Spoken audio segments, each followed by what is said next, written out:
Guys, it's a win's a win, and oh my gosh, that Bengals and Broncos game was crazy. Let's run this. Anarumo saying, get over the top of Sutton. Burden the block. And Nix will throw it. It is. Caught. Touchdown. Mims got the ball. Oh, dink. He missed it. Murray's going to throw it to the end zone. And intercepted. Akella Witherspoon saves the day.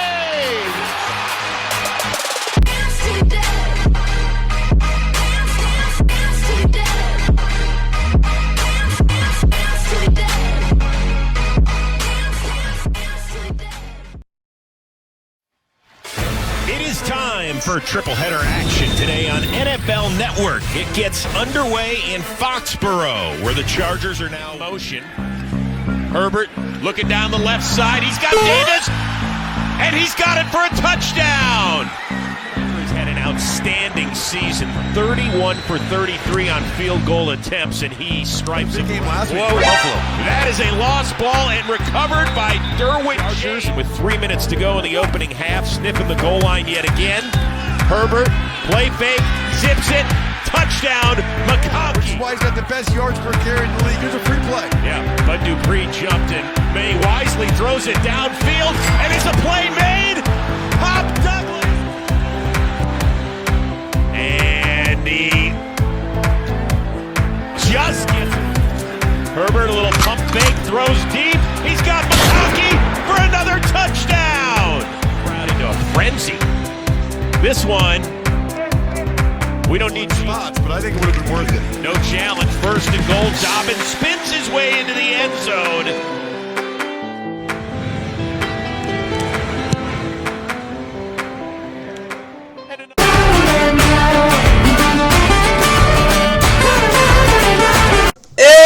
And with that, what is going on, guys? Welcome back to the NFL. Of course, please like and subscribe if you guys enjoy the, of course, NFL Saturday triple header recap, of course, where we saw 3 games at all. I mean, they had some sort of significance, even if, again, the first game, obviously, which we're going through right now, wasn't exactly the greatest. Of course, you saw the highlights from it. The Chargers make a statement, of course, clinching a playoff spot, but by no means is next week going to be, a cakewalk for them in terms of, again, them not really having to play anyone. But, of course, Chargers, of course, coming this one at of course, this one at 9-6 with the win, they would have clinched a playoff spot. They obviously were able to do that with a blowout win over the Patriots, 40-7. This game wasn't close really at all. I think this is definitely like the Chargers' highest scoring game of the year. And again, they played a lot better the past 2 weeks after obviously getting blown at home by the what is it called? The Bucks. Yeah, there we go. Anyway, though, double-digit wins for only the second time under Justin Herbert so far. Obviously, making the playoffs in the first year with Jim Harbaugh as head coach. Patriots fall 3-13. Again, it's going to be at least they're tied for their worst record in the 20th century, obviously, with the team last year, with Bill Belichick in his last season. But hey, I mean, it could be worse, I guess. Probably not, but they'll probably be playing a meaningless game if I had to guess against the Bills next week. But maybe they do win that one, ruin their draft position. Anyway, they didn't really do anything to hurt that draft position in this one. As well, obviously, for the Chargers, will be playing the Raiders on the road next week. That game should be a win for them if I had to guess, and obviously that's good. I would say I'd like to see the Steelers play before them in terms of, again, like the window, so they, again, because if the Steelers do in fact eliminate the Bengals next week, what is it called? The Chargers will have nothing to play for because, again, the Steelers are the tiebreaker over them, which means they cannot get the 6 seed. The 5 seed. But if the Steelers do lose in the early window, that means they can actually play their starters and be there. But of course, they're going to be locked in the 6 seed if the Steelers win. But if the Steelers lose, they have a shot being the 5 seed. Anyway, though, in terms of the stats, again, Herbert 26 of 38 for 281 yards, 3 touchdowns. One of the best games we've seen out of him all year. I think he now has like 21 touchdowns and 3 interceptions. Pretty crazy ratio there for him. Obviously, they've stressed a lot in the offseason, him protecting the football, and he's done a great job of that this year, as well as throwing the ball a lot better downfield in this game. J.K. Dobbins' return was tremendous for this team. Obviously, not the greatest yards per carry, but still 76 yards and a touchdown in the win. Hassan Haskins come on. He also got some pretty good carries towards the end of this game. O-line was also fantastic. Ladd McConkey, best game of his season up to this point. 8 catches, 94 yards. Obviously, those 2 touchdowns, 40-yard bomb, as well as the other one. He was very good for me in fantasy this week. He is by far the best weapon on this offense overall. Quentin Johnson was okay, 5 for 48. Joshua Palmer also 4 for 41. Didn't have any, what is called run after catch plays, which was a little weird. Of course, Darius Davis had that nice touchdown in the first quarter. Stone Smart also made a couple catches, especially with that big one, again, when they were only up by 10 there. Will Disley also had a couple catches. Overall, this was a very balanced attack by this offense, and I really liked what I saw. Defensively, though, I mean, yeah, Derwin James had 2 sacks on blitzes. Totally 2 below 2 had a sack, but I really think the best thing I can say is that they had no respect for this Patriots receiving core, as well as the running backs overall too, and they just completely went after Drake May in this one, and they dominated in a lot of ways. Obviously, Digger the Kicker at 4 field goals. I mean, his longest was 41, so I'm not going to go too crazy. But still, a big game from him. Drake May, like I said, really struggled in this one. I mean, he had a couple plays where I think he was okay, but overall could not get the ball downfield. Really struggled with some of those blitz looks he was getting. And obviously, Jacoby Brissett came in there at the end. Running game, I mean, they ran a little bit, guys, but they got down by so much it really didn't matter. In terms of receiving, Demario Douglas like the 36-yard touchdown, but outside of that, everyone else got locked up, and really no one created any sort of separation. I will say Jalen Polk did get open on a couple plays, and Drake May didn't miss him on a couple as well. For this defense, they got completely boat raced. There's no way around it. I really didn't like schematically what was drawn up for this week. I really don't think a guy like Stanley Taki should be man-to-man with a guy like Glad McConkey in some situations, but that's just me. Outside of that, though, I do think the pass rush did not really, really just guys weren't winning up front well. I will say I did like what Jerron Mayo was trying to do with some of those looks, again, getting guys into one-on-one situations, but they didn't really convert those up front, so a guy like Keon White not really making plays there is going to hurt this team. Obviously, Yannick Ngakoue does not have the explosiveness you're going to need out of him. For the team stats, again, the Chargers had over 400 yards of offense, 147 yards rushing, controlled the clock for over 40 minutes, 2/3 of the game. Also 10 of 17 on third down also went their way. I mean, when you have almost 3 times the amount of first downs as the other team, good chance you're going to win the football game. They obviously did that in a big way in this one. With that said, that's all I got for you guys in the Chargers postseason clinching win. Now let's get to a game that obviously was a thrower in this 3-game stretch. 60 degrees with light wind and rain later tonight for the Denver Broncos and the Cincinnati Bengals. So the Bengals does their job, keeps the Broncos out. Lutz will try a field goal of 30. And they put Jamar Chase and Chase Brown in the eye. 4th and 1. Burrow, Chase Brown. As he tries, 2nd down and 10. Brown the block at the left tackle, gets to the outside. Oh! This is a must-win for them. 4th and goal. Blocked by Mims. Here goes Burrow. Look at him dance. Oh, for one timeout, Bengals. Burrow. Touchdown. Higgins. Beating McMillan. His first field goal attempt tonight. And 3 more as you saw. 2nd down, goal to the end zone. Caught. Sutton. Touchdown. 4th and 2. Burrow. Brown. They cut it. And more. Burrow. To the end zone for the lead. Higgins. They beat Mims. This NFL game he's played in 1st and 10. Good time. McClinchy a block. Going deep. Oh, he's got him. He's got Mims. Touchdown. Round the block. Quickly Higgins side. Oh, he fumbled the ball. It may be loose. Surtain with it. Off the side. Nix. Intercepted. Picked off on the play by Brown. They'll push him across with Samples shoving him on the tush push. No signal yet. Touchdown. They bring the linebackers going deep. He's looking for Higgins. He makes the catch. Was he in bounds? Yes, he was. 1st and goal. End zone. Caught. Higgins. Touchdown. Bengals win. And they are alive in the playoff race.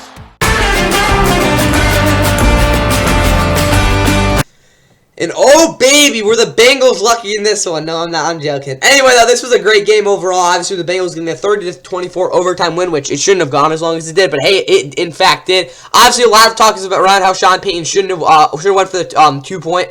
Should have went for the 2-point conversion there instead of bringing it to overtime. And he said obviously they basically win the game with a tie. Obviously considering they clinch a playoff spot, which I understand that, but at the same time, guys, Joe Burrow's not going to let that happen. And also the idea that they have a pretty good opportunity next week to clinch the playoffs as well, even if they didn't. Again, they did go for that 2-point conversion and didn't get it. They had the game next week as well to obviously. Clinch playoffs against the Chiefs backups at home. So Again, if this is truly a playoff team, I don't think that would have been something they would have went for, considering, again, they have an opportunity to knock Joe Burrow out of the playoffs, which, again, would be huge. But, of course, they didn't decide to do that, and the offense really struggled to move the ball in their two drives in overtime, and obviously they ended up, losing as they expected to. But, of course, Broncos are now 9-7. They have a chance to get the double-digit wins, obviously, as well as clinch playoffs by next week, and what is basically a must-win against, it is a must-win against the Chiefs next week, of course. That will be the Chiefs' Bengals, if I had to, I guess, considering, the Chiefs, they already have a playoff spot. Obviously lock up the 1 seed there, of course, on Christmas. So if I had to guess, the Broncos they're gonna have a pretty good opportunity to win next week. So it's not the end of the world. But at the same time, if they do lose that game, that would be hilarious. But of course, for Bo Nix, he went for 24 of 31 for 219 yards, 3 touchdowns, and an interception. The interception was, again, god-awful. He, dropped 10 steps back and then off rhythm over the middle. It was a really bad interception. But at the same time, did throw 2 touchdowns. That insane 4th-and-1 play to keep this game alive, as well as, obviously, that 51-yard bomb. Again, really good play go by Sean Payne there. Again, also, I would like to say his other touchdown was good, too. So, Bo Nix kind of balled out in a lot of ways, but at the same time, the pick was really bad. Also, did make some rookie mistakes, but overall, Bo Nix has had a very surprising year, again, for this team. Running game, they don't really run the ball at all in the first place, but Julian McLaughlin did have some explosive runs. Audric Esme, I will say, had one good, powerful run, but that was really about it for this. Obviously, Bo Nix had a couple of scrambles there as well. Again, Marvin Mims Jr., best game of his career so far. 8 catches, 103 yards, 2 touchdowns. Obviously, the 51-yarder, the game-tying touchdown. I don't even know how he came up with that in double coverage, but he ended up obviously doing so. And also made a couple other first-down catches. Cortland Sutton, obviously, really only consistent guy on this team. But hey, again, if Marvin Mims doing this, he didn't really have to do too much. Obviously, had a nice touchdown. Devon Vele also had a couple catches, didn't really remember that, and some other guys made some plays. Troy Franklin, kind of disappointing. He hasn't really gotten too involved in this offense. And also the O-line, I think they did a decent job overall. They created some sort of pocket for Bo Nix on seemingly every single drop back. The only issues I saw was the fact, again, they really were able to get downhill considering the Broncos don't run the football. So it's really about it for that O-line. Defensively, though, they had a lot of pressure. I gotta give them that. Zach Allen's a freaking beast, guys. He's one of the best interior guys in the league by far as pass rusher, and it's a run defender. 7 tackles, 3.5 sacks. Best game of honest. I wouldn't say of his career because he's had some games where he's had 10 pressures. I don't think he had 10 in this one, but he had a lot. Again, he had 3.5 sacks. That's a crazy game.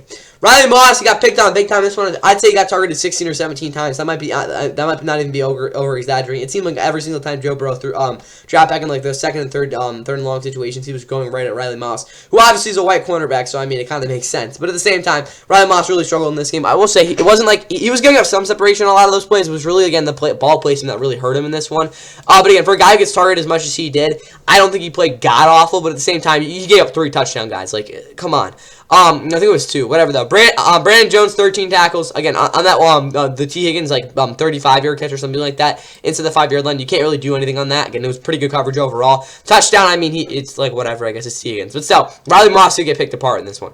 PJ Lockman had 9 tackles. Jaquan McMillan, probably the worst game I've seen out of him all year. I was really not impressed at all in this one, especially on film after it. Patrick Surtain, again, not a great game either, but at the same time, again, he was on Jamar Chase the whole game. He's gonna obviously not be able to make as many plays. Cody Barr and Jonathan Cooper were both very explosive as well. This defense is very creative and very dynamic. I get that, but they don't really have, again, a number 2 corner, considering Riley Moss, and that happened. But still, the defense, again, it was probably a frustrating game for them, but they kept this team in the game for parts of it at the same time, so you can't really be too mad at how they played. But at the same time, they gave 550 yards of offense, guys. This is probably one of the worst games they've had all year. For the Bengals, like I said, I also want to talk about the Chargers. The reason, again, the Chargers would want the 5 seed instead of, again, the 6 seed was because would you rather go to Baltimore or head to Houston? Again, I think we know the answer to that one. Anyway, though, obviously for the Bengals, of course, they get this win, keep their playoff hopes alive. Again, they have the Steelers next week on the road. They're obviously going to need that win to stay alive. They have 14% chance at this point. Obviously, though, the Dolphins-Colts playoff chances both boost up with the result of this game. Again, the Bengals either need, again, I will say, the Colts and Dolphins are both starting their backup quarterbacks today. So, again, who knows what will happen, but obviously, they need Snoop Huntley to suck. They need Joe Flacco to suck. Again, that's probably not going to happen. But they need the Colts or Dolphins to lose one of these last 2 games. Again, as well as them obviously having to beat, the Steelers and the Broncos losing next week against the Chiefs backups. Obviously for them to make the playoffs. So it's very not likely, but at the same time, backup quarterbacks, Broncos having a rookie quarterback and not being a really playoff team as we saw this week in a lot of ways, they're still obviously alive for it. And I'd love to see them, head to Buffalo for what honestly would be a shootout, and again, always. Anyway, Joe Burrow, 42 touchdowns, now 8th straight game. Obviously, the longest streak in NFL history was 6 straight games with 250-plus passing yards and 3-plus touchdowns. He has now made it 8 straight, obviously, with this game. He was awesome in this one. Yeah, he had a couple plays where he got sacked and, like, didn't really look good. But, guys, he was, like, every single play he was on. Joe Burrow's, like, had a crazy good season. He might even throw 45 touchdowns and 5,000 yards.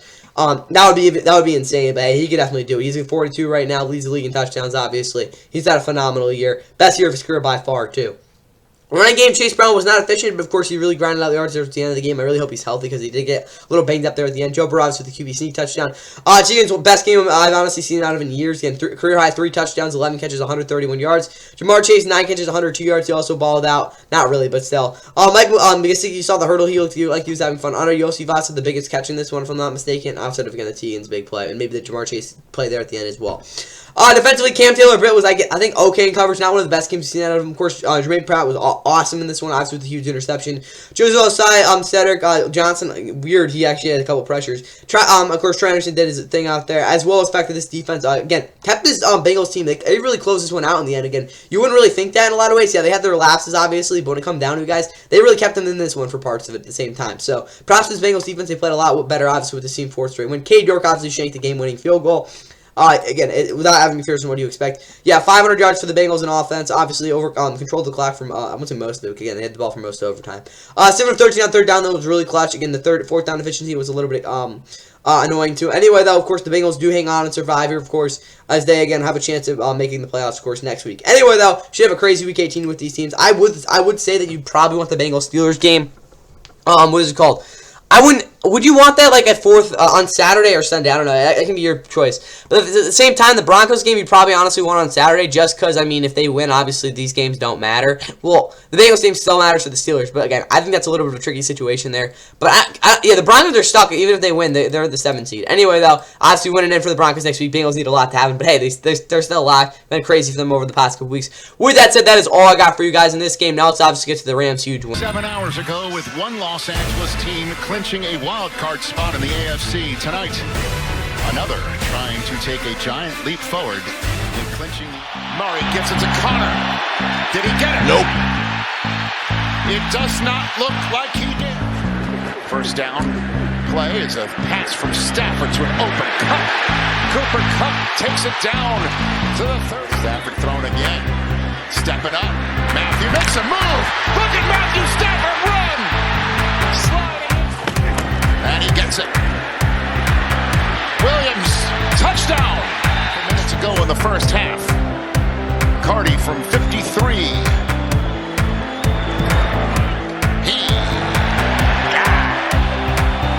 Murray for his man. And the long national nightmare is over. The extra point's blocked. It's blocked.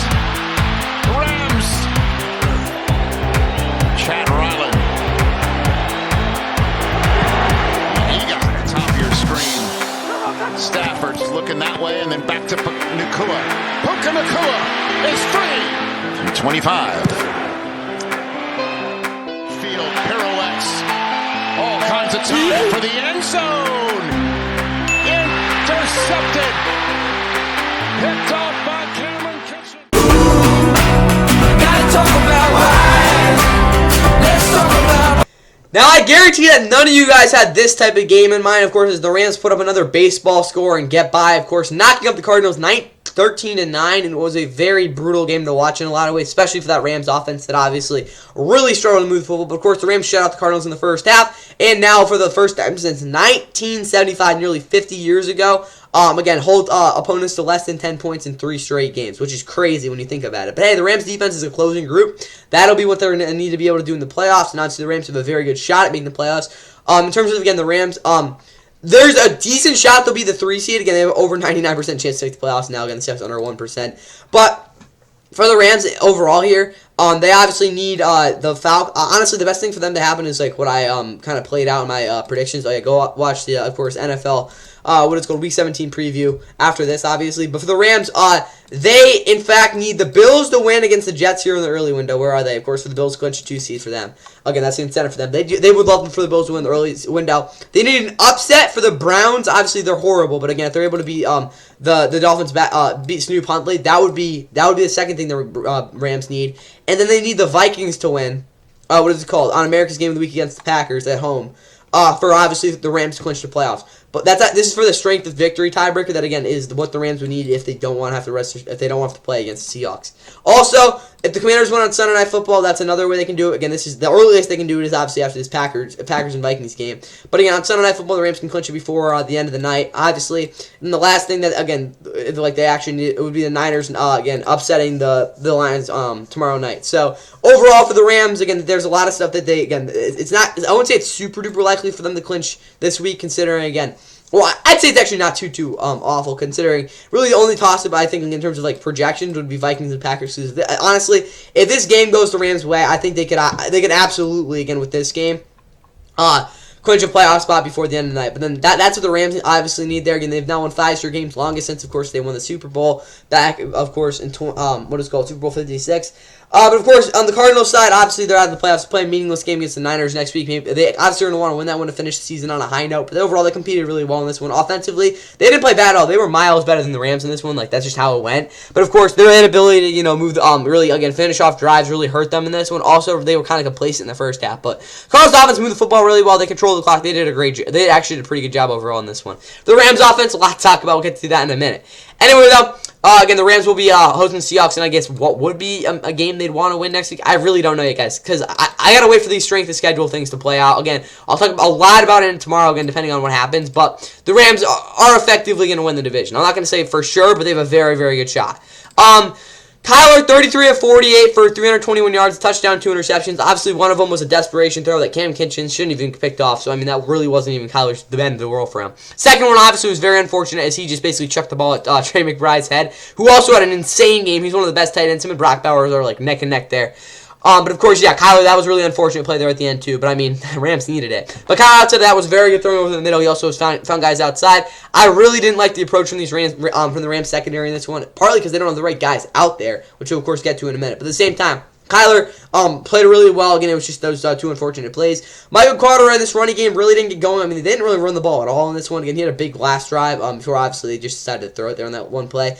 Marvin Harrison, probably the best game we've seen out of him in a while. He made a couple of contested catches as well as a couple plays on the sideline. Speaking of that, Zay Jones, heck of a toe tap there.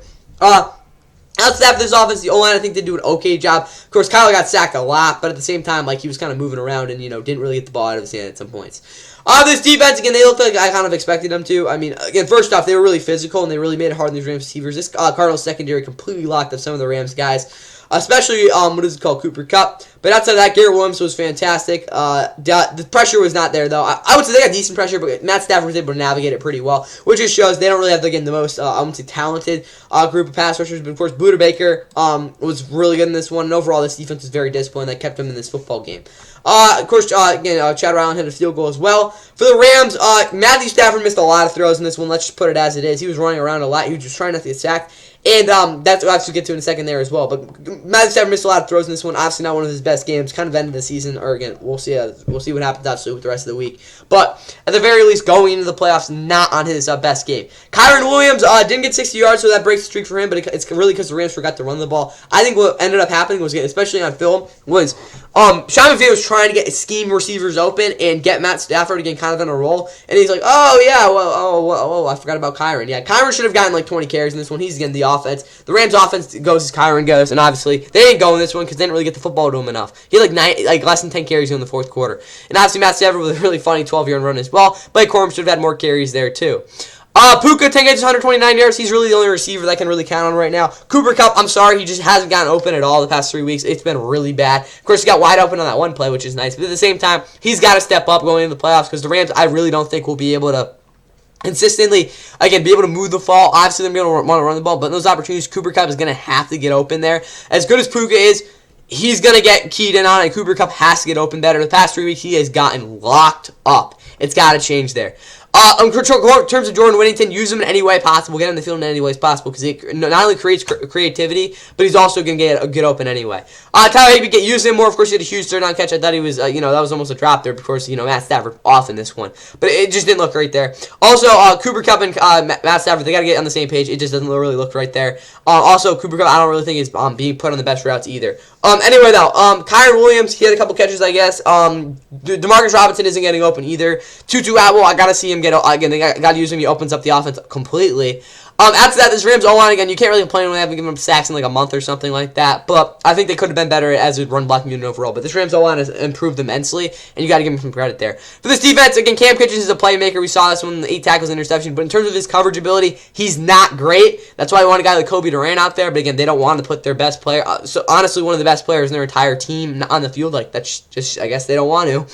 Omar Speights, though, is really good run defender, 10 tackles. Cam Curl, he's going to be out there because, again, he's like one of their, again, older guys, veteran players. He had one bad missed tackle, but overall, he's Cam Curl. Got to keep him on the field. Byron Young really had a great game in terms of hustle. Kel Witherspoon, I don't think he's one of the best 3 corners in this team, but he's playing like it. So 6 tackles, obviously that huge game-winning interception. I mean, you got to give him all the credit in the world, guys, in this one. He played fantastic. And also, since he was started for the Rams, obviously filling in for Kobe Durant in Week 15, this Rams defense has been a lot better. So there's got to be something, there's got to be a reason for that, and it's partly because Kel Witherspoon has been balling out. Do I think he's really a guy who should be starting? Probably not, but he's playing like it. Keep him on the field until they really can't anymore. Quentin Lake, good run defender, good run support, obviously, but again, I think Kobe Durant's better. They got to get him on the field. But anyway, Quinn Lake was good in this one. Christian Rose was my same old.